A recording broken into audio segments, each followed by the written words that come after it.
شروع کرتی ہوں اللہ کے نام سے جو بڑا مہربان نہایت رحم کرنے والا ہے۔ یوسف بن حکم ثقفی قبیلہ ثقیف کے قابل عزت بزرگوں میں شمار ہوتا تھا، کیونکہ اس کے امیہ حکمران مروان بن حکم کے خاندان سے گہرے تعلقات تھے۔ اس کے ہاں 41 ہجری میں ایک لڑکا پیدا ہوتا ہے جس کا نام اس نے کلیب رکھا۔ کلیب نے بچپن میں اپنے خاندانی کام میں اپنے بڑوں کا ساتھ دیا، یعنی طائف میں بکریاں چرانا، پتھر لانا اور کنویں کھودنا۔ اس نے ابتدائی تعلیم گھر میں ہی اپنے والد یوسف بن حکم ثقفی سے حاصل کی۔ وہ جلد ہی قرآن کو حفظ بھی کر گیا، لیکن کون جانتا تھا کہ کلیب نامی یہ لڑکا بڑا ہو کر تاریخ کا سب سے ظالم حکمران بنے گا۔ کلیب نے اس دور کے نامور اساتذہ سے اعلیٰ تعلیم حاصل کی اور طائف کے نزدیک کوثر نامی دیہات میں لوگوں کو قرآن کی تعلیم دینے لگا۔ اسی دوران اس کے والد اس کو پیار سے حجاج پکارنے لگے۔ 20 سال تک یہ طائف میں ایک مذہبی استاد کے طور پر فرائض سر انجام دیتا رہا۔ حجاج چونکہ تعلیم تدریس سے وابستہ ہو گیا تھا، اس لیے یہ بہت ہی فصیح و بلیغ مبلغ اور ماہر طبیب بن گیا تھا، لیکن حجاج بن یوسف ثقفی کا کبھی بھی اس کام میں دل نہ لگتا تھا۔ وہ ایک آزاد خیال لڑکا تھا۔ وہ چاہتا تھا کہ وہ دوسرے دوستوں پر سبقت حاصل کر کے ان پر اپنا دباؤ رکھے۔ حجاج بن یوسف اپنا کام دل لگا کر نہیں کر پاتا تھا، اس کو یہ شعبہ پسند نہ تھا۔ ایک دن وہ طائف کو خیر آباد کہہ کر دمشق میں جا پہنچا۔ دمشق میں اس کی ملاقات عبد الملک بن مروان کے وزیر سے ہوئی۔ وزیر نے اس کو اپنے پاس ملازمت میں رکھ لیا۔ وہ وزیر حجاج کی صلاحیتوں کا معترف ہو گیا۔ اموی شہنشاہ عبد الملک بن مروان کو اس بات کا علم ہو چکا تھا کہ میری فوج سستی کا شکار بن چکی ہے، وہ کسی سے جنگ نہیں کرنے کے قابل۔ اس لیے ایک وزیر کی بات کو مانتے ہوئے حجاج کی صلاحیتوں کو دیکھ کر حجاج بن یوسف کو اموی فوج کا کمانڈر مقرر کر دیا گیا۔ چند دنوں میں ہی حجاج بن یوسف نے فوج کو ایسے تیار کیا کہ انہوں نے ایک زبردست جنگ کے بعد مصعب بن زبیر کی حکومت کو شکست دے دی، جس سے پورے عراق پر اب عبد الملک بن مروان کی حکومت کا سکہ جم گیا تھا۔ عراق میں جب حجاج نے لوگوں کو ظلمانہ طور پر قتل کیا تو عبد الملک بن مروان کو اس بات کا اندازہ ہو گیا کہ اب حجاج مجھے دھوکہ نہیں دے سکتا، اب وہ میرا وفادار بن چکا ہے۔ حجاج سے کوئی بھی کام کروایا جا سکتا تھا۔ 73 ہجری میں عبد الملک نے حجاج بن یوسف کو عبداللہ بن زبیر کا مقابلہ کرنے کے لیے بھیجا۔ اس جنگ میں حجاج بن یوسف کو فتح ہوئی۔ اس نے عبداللہ بن زبیر کو شہید کر کے ان کی لاش کو سولی پر 3 دن لٹکائے رکھا۔ یہ سب کچھ کرنے کے بعد حجاج بن یوسف نے اپنے فوجیوں کو حکم دیا کہ ابن زبیر کی والدہ اسما بنت ابو بکر کو سر کے بالوں سے گھسیٹتے ہوئے میرے پاس لے کر آؤ۔ جب حجاج بن یوسف کے سپاہی اسما بنت ابو بکر کو اپنے سردار کے پاس نہ لا سکے تو حجاج بہت ہی غصے میں آ گیا۔ وہ خود اسما بنت ابو بکر کے پاس چلا گیا۔ اسما بنت ابو بکر صدیق نے فرمایا کہ حضور اکرم صلی اللہ علیہ وآلہ وسلم نے فرمایا تھا کہ بنو ثقیف میں ایک چھوٹا اور سفاک سپہ سالار آئے گا۔ چھوٹا تو ہم نے دیکھ لیا اور سفاک تم ہی لگتے ہو۔ حجاج کی ظلمیت یہاں تک پہنچ گئی تھی کہ اس نے حجاز میں بنو ہاشم کے چشم چراغ حضرت زین العابدین کو بھی کافی روز تک زنجیروں سے باندھ رکھا تھا۔ ان دنوں ہی میں حجاج بن یوسف نے امیر حج عبداللہ بن عمر کو بھی زہر آلود نیزے سے قتل کروا دیا تھا۔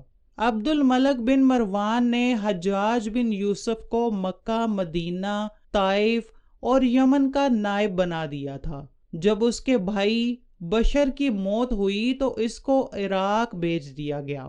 عراق سے وہ کوفہ تک پہنچ گیا۔ یہاں حجاج بن یوسف 20 سال تک حکمرانی کرتا رہا۔ یہ سندھ اور ہند کے بے شمار علاقوں تک پھیل چکا تھا، یہاں تک کہ مسلمان چین میں پہنچ گئے تھے۔ یہی وہ بندہ تھا جس نے قرآن مجید پر اعراب لگوائے تھے۔ اللہ تعالیٰ نے اس کو بڑی فصاحت و بلاغت اور شجاعت سے نوازا تھا، لیکن حجاج بہت ہی بڑا ظالم شخص تھا جس نے اس کی ساری نیکیوں پر پردہ ڈال دیا تھا۔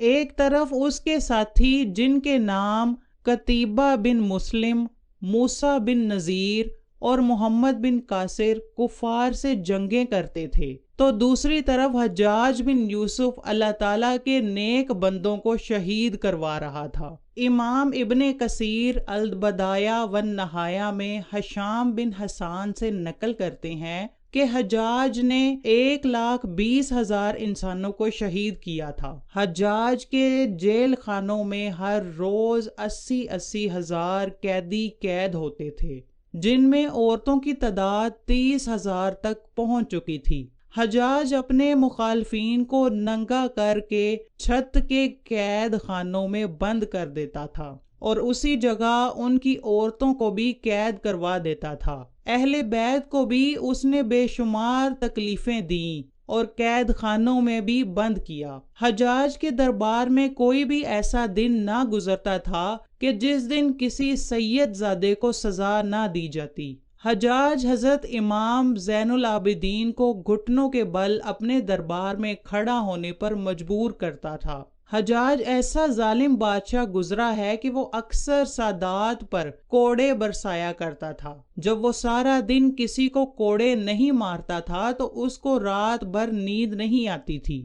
حجاج نے جس آخری نیک بندے کو شہید کیا تھا وہ نیک اور پرہیزگار ہستی حضرت سعید بن جبیر تھی۔ ان کو شہید کرنے کے بعد حجاج پر وحشت سی طاری ہو گئی تھی۔ وہ پاگلوں کی طرح باتیں کرنا شروع کر دیتا تھا۔ حجاج بن یوسف کو ساری رات نیند نہیں آتی تھی۔ رات کو خواب میں حضرت سعید بن جبیر اس کا دامن پکڑ کر یہ بات کرتے تھے کہ اے خدا کے دشمن، تو نے مجھے شہید کیوں کیا؟ میرا کیا قصور تھا؟ میں نے تم کو کیا تکلیف دی تھی؟ طبیبوں اور حکیموں کو حجاج بن یوسف کا علاج کرنے کے لیے بلوایا تو انہوں نے کہا کہ پیٹ میں بہت ہی بری قسم کا سرطان یعنی کینسر ہو گیا ہے۔ حجاج کا علاج کرنے کے لیے ایک نامی گرامی حکیم آیا جس نے ایک گوشت کے ٹکڑے کو ایک دھاگے سے باندھ کر حجاج بن یوسف کے حلق میں اتارا اور تھوڑی دیر گوشت کے ٹکڑے کو پیٹ میں رکھنے کے بعد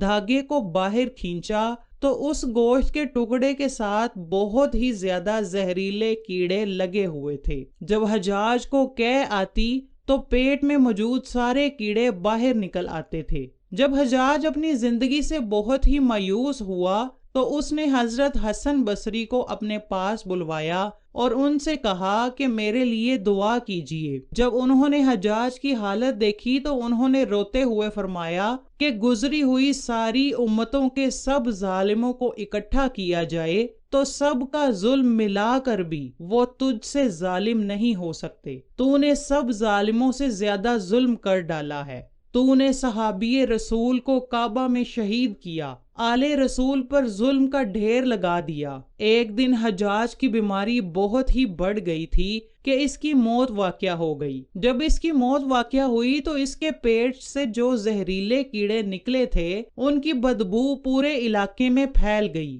لوگوں نے حجاج کو دفنا کر اس کی قبر کو زمین کے برابر ہی کر دیا تھا تاکہ کوئی بھی اس کی قبر کی نشاندہی نہ کر سکے کہ یہ ظالم کہاں دفن کیا گیا ہے۔ دنیا میں تو حجاج کے پیروکاروں نے اس کی قبر کو مٹا دیا، لیکن خدا ایسے بدبخت کو کبھی بھی معاف نہیں کرے گا۔ ظلم کرنے والا ہمیشہ بری موت ہی مرتا ہے۔ ہمیں چاہیے کہ ہم زندگی میں کبھی بھی ظالم نہ بنیں۔ خدا ہم سب کو ظلم سے بچنے کی توفیق عطا فرمائے۔